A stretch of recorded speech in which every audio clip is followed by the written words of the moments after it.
Bonjour tout le monde, bienvenue sur cette vidéo. Je sais que ça fait très longtemps que j'ai pas sorti de vidéo et dans l'ensemble vous avez été très nombreux à regarder celle sur H, donc je tenais juste avant de commencer à vous prévenir que la prochaine série que je ferai sera sûrement Malcolm. Donc dites-moi quel personnage vous aimeriez que j'analyse en détail, hein, un petit peu comme ce que j'ai fait avec H, parce que c'est vraiment pour moi une des meilleures séries qu'on a eues des 20 dernières années. Bref, une fois que ces précisions sont apportées, on va pouvoir parler du nouveau monstre de Netflix qui nous vient tout droit de Corée du Sud, puisque le président nord-coréen n'a toujours pas été remplacé. Et je dois dire que cette série, je m'y attendais pas spécialement, parce que pour ceux qui ont déjà regardé pas mal ma chaîne avant, vous saurez que je suis un grand fan du style zombie. C'est vraiment un style que j'apprécie particulièrement.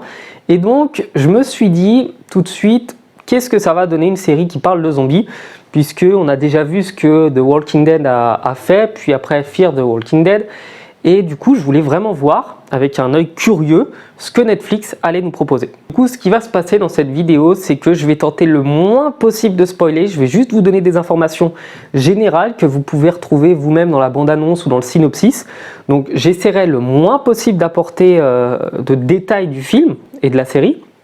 Et je me contenterai d'en parler en fin de vidéo, donc pour ceux qui ne l'auront pas vu, pas de problème, vous n'allez rien savoir de spécial sur la série. La série s'appelle donc All of Us Are Dead et je vais éviter de vous prononcer tout ça en coréen, inspiré d'une webtoon coréenne aussi, qui est sortie en 2009. Et donc la série, la première saison du moins, se passe sur les 15 premiers chapitres du livre.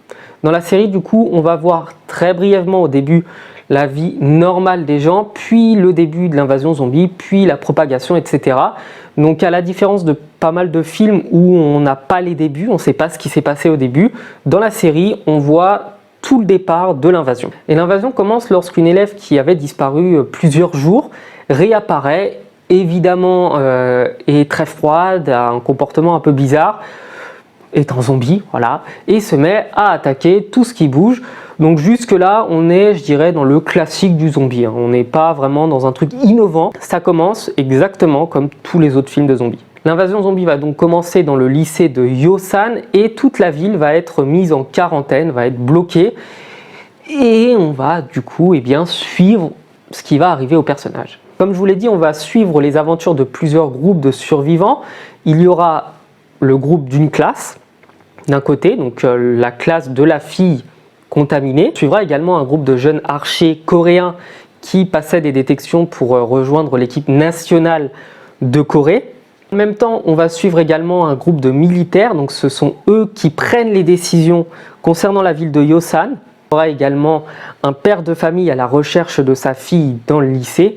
Et on aura petit à petit des informations sur le virus zombie. Et il se passe donc sur environ une semaine, hein, c'est tout ce qu'on voit pendant la première saison. Et toutes les histoires qu'on va suivre se déroulent en même temps. Comme ça, on peut voir en fait un petit peu comment les uns et les autres réagissent à l'invasion zombie. Et pour faire une bonne analyse, il faut parler de ce que j'ai aimé et de ce que je n'ai pas aimé. Et on va le faire en découpant en à peu près 10 catégories, puisque j'ai pas envie de partir dans tous les sens et il faut vraiment rester de manière structurée.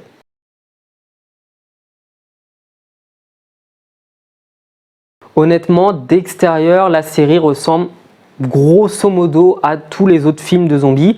À la différence, c'est que très rapidement, quasiment dès le départ de la série, on va savoir pourquoi cette épidémie a commencé, comment est-ce qu'elle est apparue, pourquoi elle est apparue, et on va savoir les raisons qui ont poussé les personnes responsables de ça à créer le virus, puisqu'il a été créé dans la série. C'est un petit peu différent, c'est que par rapport à Resident Evil, où là c'est un acte délibéré, ou à Walking Dead où on ne sait absolument rien, même 15 ans plus tard on ne sait toujours rien, et bien là on a l'explication directe. Et je pense que c'est pas plus mal de savoir, ça évite en fait toutes les théories stupides et inimaginables sur le début, donc c'est un point plutôt neutre.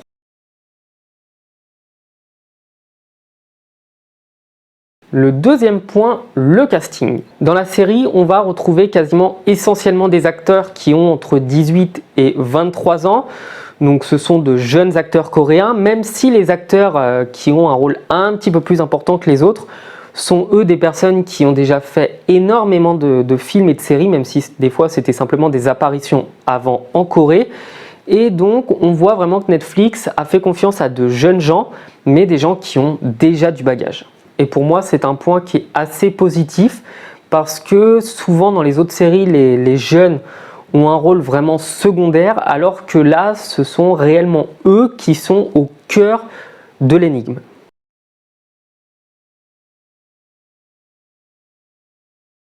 Troisième point, le jeu d'acteur.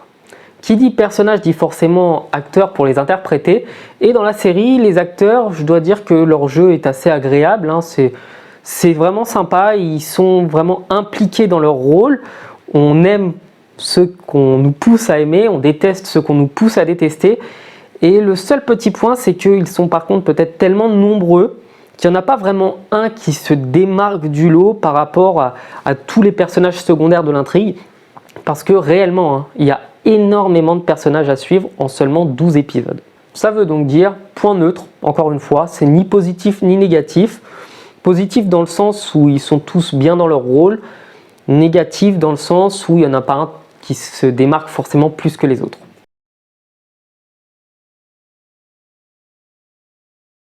Quatrième point, les effets spéciaux. Dans l'ensemble, le maquillage dans cette série pour les effets spéciaux est vraiment extrêmement bien réussi. Chacun des zombies donne vraiment l'impression d'en être un. Hein. Les gens qui les interprètent sont vraiment bons et sont bien maquillés, bien déguisés en zombies. Vraiment une quantité hallucinante de figurants. Et comme le maquillage n'est pas censé non plus enlever toute l'humanité, eh bien, on voit quand même le visage des gens qui sont derrière. Et du coup, ça donne une profondeur, en nombre du moins, de tous les figurants qu'il y a dans le casting. Petit point négatif par contre sur les effets spéciaux, c'est les accidents de voiture et les chutes, quand il y a des chutes d'immeubles. Là par contre, ça donne un effet tellement faux, tellement visible, que ça rend le truc pas crédible. En fait, les personnes chutent en fait des immeubles à la vitesse de la lumière, ils tombent extrêmement vite.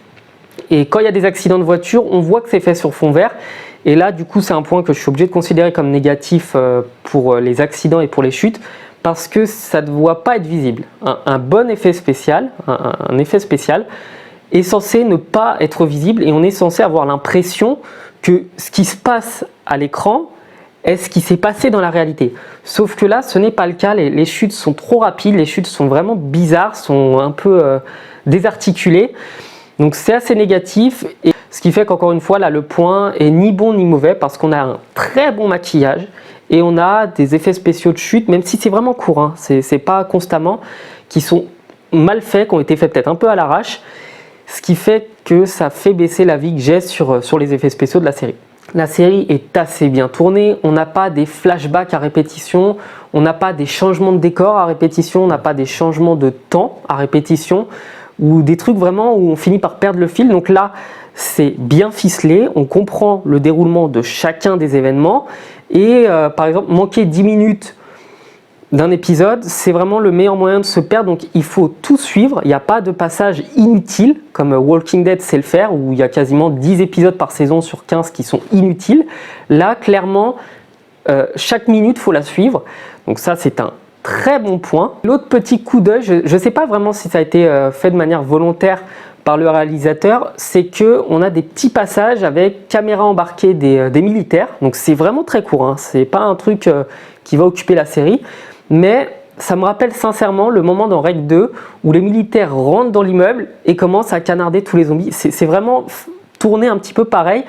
Donc je ne sais pas si c'est un hommage, mais si ça l'est, il est bien fait. Ce qui fait que dans l'ensemble, je dirais que la réalisation, c'est un point positif de la série.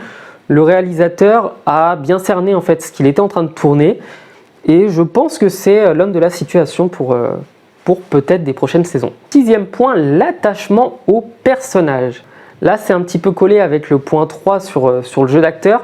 C'est qu'il y a tellement de personnages qui sont des assistants héros, hein, je les appellerai comme ça, qu'on a du mal à s'attacher à des personnages quand tout ce qui leur arrive se passe sur 12 épisodes. et qui sont tellement nombreux qu'on ne peut pas en fait connaître l'histoire de chacun, on ne peut pas connaître ce qui est arrivé aux uns et aux autres. Donc c'est compliqué en fait de s'attacher aux personnages parce que trop nombreux et parce que série trop courte. Et il faudrait à chaque fois revenir sur un épisode entier de la vie de tout le monde. Ce serait pas possible, ce serait juste chiant en fait à la fin. Donc je pense que c'est un point un peu négatif. Puis même on sait en fait en avance à qui va arriver quelque chose parce qu'on nous montre en fait les héros. On s'attarde sur des personnages qui sont des personnages principaux. Et du coup on sait qui va avoir quoi hein, concrètement. Mais ça, vraiment, j'en parlerai en partie à la fin de la vidéo, en partie spoil, parce que c'est pas possible d'illustrer ce que je veux dire en fait. Donc, bon, point un peu négatif. Septième chose, le format des épisodes. Les épisodes durent tous entre 50 minutes et 70 minutes. Donc, je pense honnêtement que Netflix a laissé le réalisateur faire un petit peu comme il l'entendait. Il n'y a pas de créneau horaire à tenir où l'épisode doit absolument faire 40 minutes, sinon on ne pourra pas mettre les pubs. Donc là c'est pas mal. Par contre le petit point négatif, là c'est pas un spoil hein, du tout, c'est que l'épisode final est aussi l'épisode le plus court avec tout juste 50 minutes, peut-être même un peu moins. Donc ça c'est juste un petit peu dommage au niveau du format. J'aurais préféré avoir des épisodes précédents un peu plus courts et un épisode final un peu plus long, histoire de passer un peu plus de temps à profiter de la fin de la saison.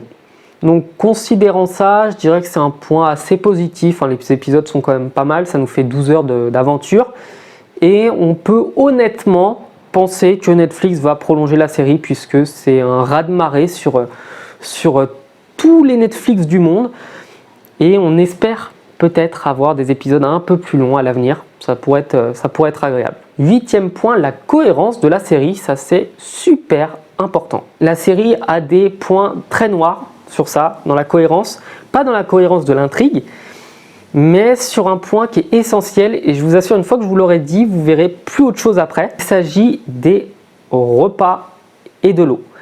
Je ne sais pas comment ça se fait, mais donc la série se passe sur plusieurs jours et on voit pas à un seul moment les personnages chercher de l'eau ou de la nourriture.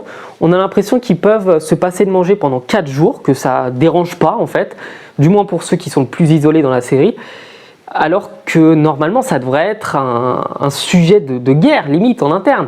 Ça devrait être une raison qui pousse les uns et les autres à vouloir s'entretuer, de se partager la nourriture ou non. Et là ce n'est pas du tout abordé, on a l'impression que les mecs peuvent ne pas manger pendant 5 jours, que ça va rien leur faire, alors que je rappelle quand même que dans la réalité, au-delà de 72 heures, vous êtes mort si vous ne buvez pas. Qu'au-delà de 5-6 jours, vous êtes mort si vous ne mangez pas. Après, rares exceptions, mais normalement, ça doit être un point qui ne peut pas être oublié dans un film de zombies. La nourriture, c'est la base d'une invasion zombie. Vous devez vous nourrir pour tenir, pour survivre. Et là, c'est pas du tout abordé. Donc là vraiment c'est le coup négatif. Je suis vraiment désolé pour la série, je l'aime vraiment beaucoup, mais ça non, c'est trop négatif et je comprends pas en fait comment le réalisateur a pu laisser passer ça. L'autre point négatif, c'est que les zombies qui sont de type énergique, hein, on a des zombies lents et des zombies très rapides dans les films en général, et bien là sont des zombies très rapides, ils peuvent courir, ils ont beaucoup de force, ils sont très résistants. Tu es rapide, bien, mais es-tu résistant? Mais alors, il faudrait m'expliquer dans la série pourquoi, lorsqu'il y a des personnes qui sont dans un endroit exigu, ils parviennent systématiquement à esquiver tous les zombies. C'est pas possible. Vous pouvez pas me dire que lorsque 3 zombies vous attaquent de tous les endroits, vous arrivez à faire une pirouette magique en mode faire un 360 comme au foot américain, pour qu'ils ne vous attrapent pas. C'est pas possible. Ça, c'est un point qui est négatif. Même des zombies lents, en fait, dans les séries, normalement, peuvent quand même parvenir à attraper quelqu'un. Et là, ce n'est pas le cas. Les gars peuvent foncer, les filles, peuvent foncer tête la première dans un groupe de zombies. On a l'impression qu'à moins qu'ils fassent volontairement un sacrifice, ils ne se feront jamais attraper. Donc ça c'est pas crédible. Normalement, les survivants tentent par tous les moyens d'éviter le contact zombie. Et là, ils peuvent foncer dans le tas, ça leur fera absolument rien. Donc ça, c'est vraiment dommage. C'est vraiment très très dommage parce que ça fait perdre en fait de la crédibilité à l'intrigue. Il y a aussi d'autres points que je vais aborder comme étant négatifs, mais ça c'est vraiment dans la partie spoil parce que je peux pas donner de détails. 9e point, la conclusion de la série. Donc la série se finit de manière à nous dire, les gars, accrochez-vous, on va vous en foutre plein les yeux. Restez bien pour la saison 2 et je vois pas en fait comment All of Us Are Dead pourrait ne pas avoir une suite parce que vraiment la fin nous oblige à vouloir une suite. Et c'est pas nous oblige juste en se disant ah ça pourrait être sympa, c'est vraiment nous oblige en nous disant vous en avez presque pas vu pour le moment. Donc conclusion de la série, plutôt bien.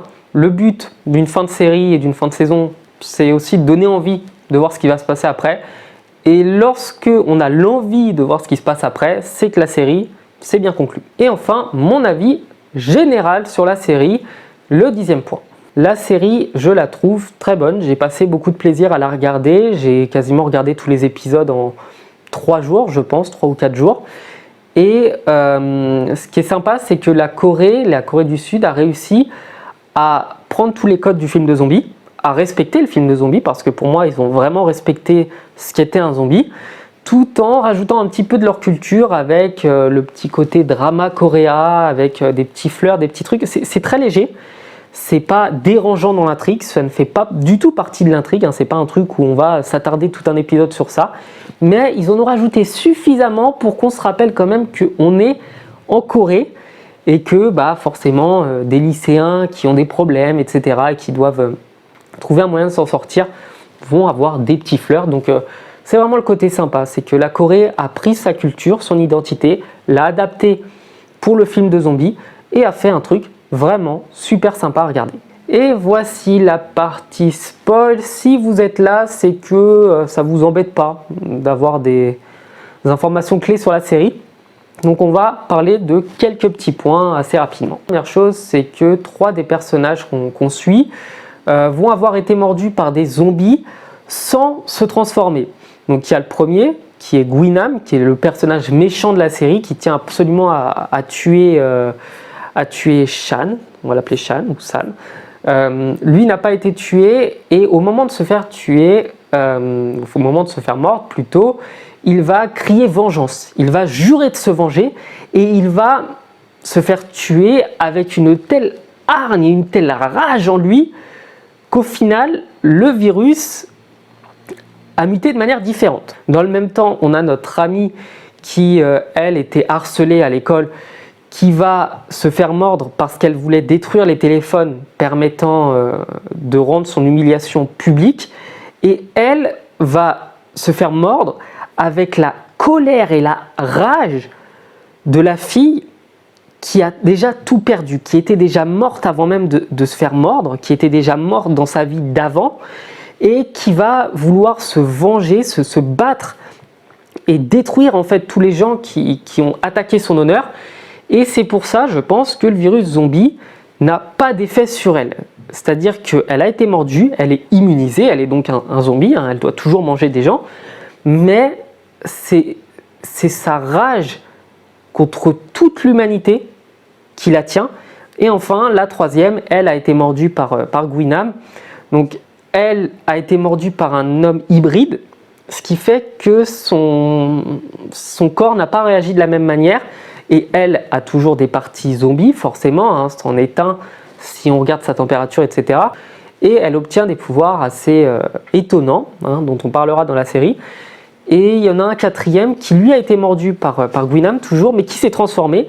Et je dois dire que je ne comprends pas pourquoi lui a été pas épargné et pourquoi lui s'est transformé alors que les autres ont été épargnés dans les mêmes conditions.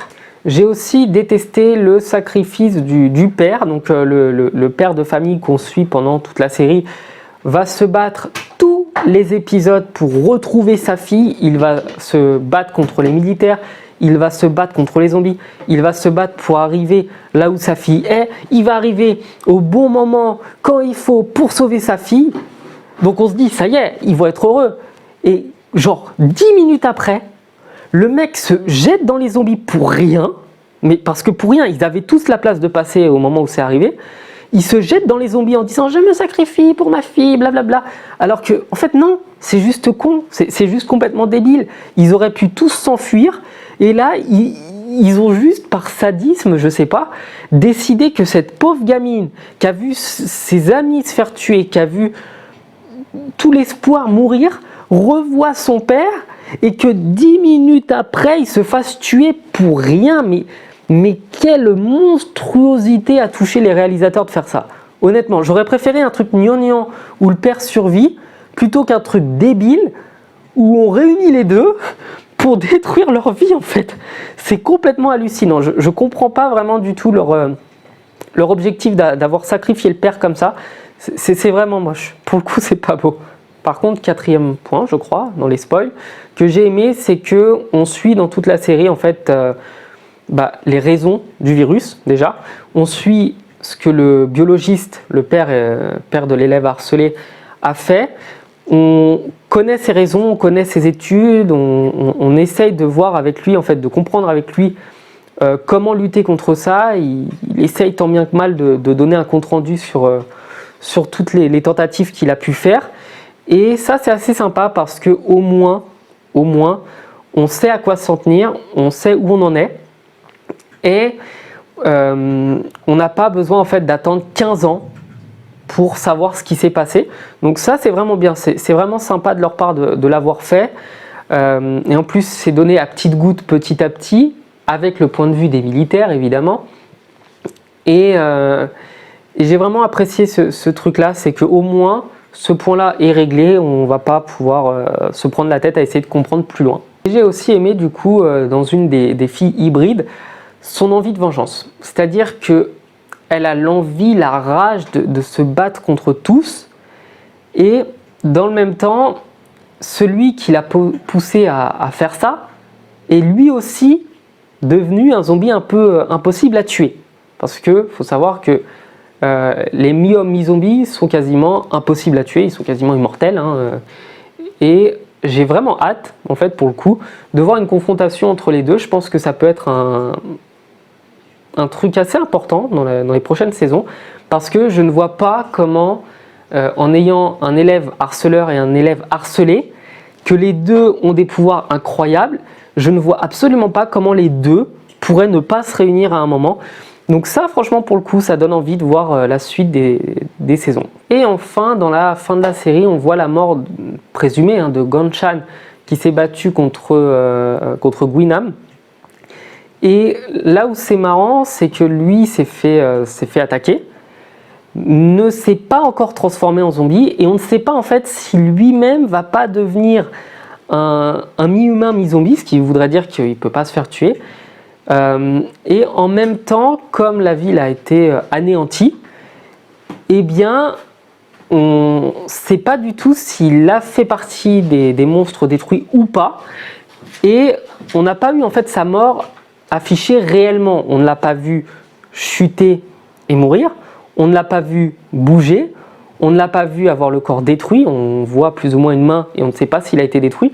Donc ça laisse une porte énormément ouverte, je ne sais pas si ça se dit comme ça, pour voir une intrigue autour de lui et autour des survivants qui sont retournés dans la ville. Enfin voilà, j'espère avoir expliqué la série de manière correcte, avec ou sans spoil. J'espère vous avoir donné envie d'aller la voir. N'hésitez pas à le faire parce que vraiment, si vous aimez les zombies, elle vaut la peine de prendre un peu de temps. Et je vous souhaite du coup de passer une bonne journée, une bonne soirée. Et je vous dis à bientôt sur la chaîne. Ciao!